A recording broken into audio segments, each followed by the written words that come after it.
Okay, I'm gonna give you a quick overview of the Footballidentity match engine.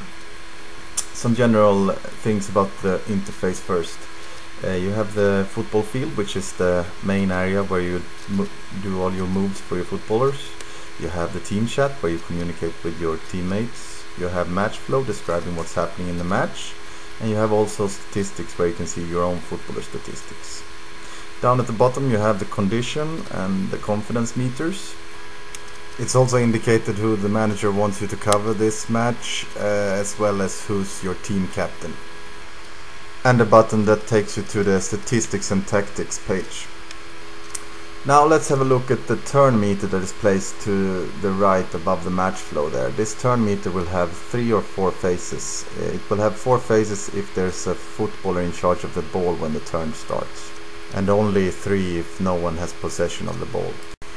Now let's have a look at how movement is performed in Footballidentity. It's probably the easiest part. As soon as you can move, you will get this arrow up with the area and what you want to move to. You just select it with your mouse.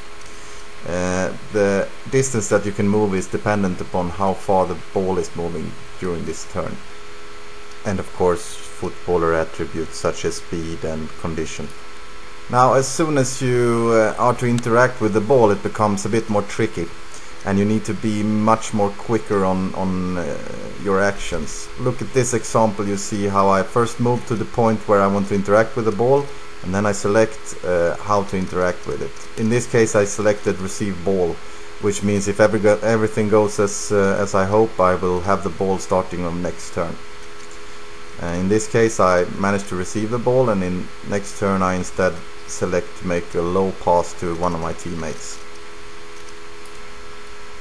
There are of course other actions that you can perform. As you will see in this example here, I had the option to perform a direct low pass, a direct high pass, block the ball, or perform a no action. When I got the ball, I had the options of creating a low pass, high pass, and then of course I needed to select where to place the ball. Let's have a look at a similar example here, where I select to receive the ball just like in the previous example, but instead of passing the ball next turn, I decide to move with the ball. I try to shake off my defender here. You see me selecting move and moving forward along the sideline. Now let's have a look at the most advanced things that you can do in Footballidentity is to perform direct actions. Look at this example. I select to make a direct low pass to one of my teammates. What this does is that during the next turn it will be a much shorter turn, so reaction time is much lower if you perform a direct pass. We'll look at this in slow motion here. I select where to go, I select to interact with the ball and to pass it low, and I select where I want to pass it.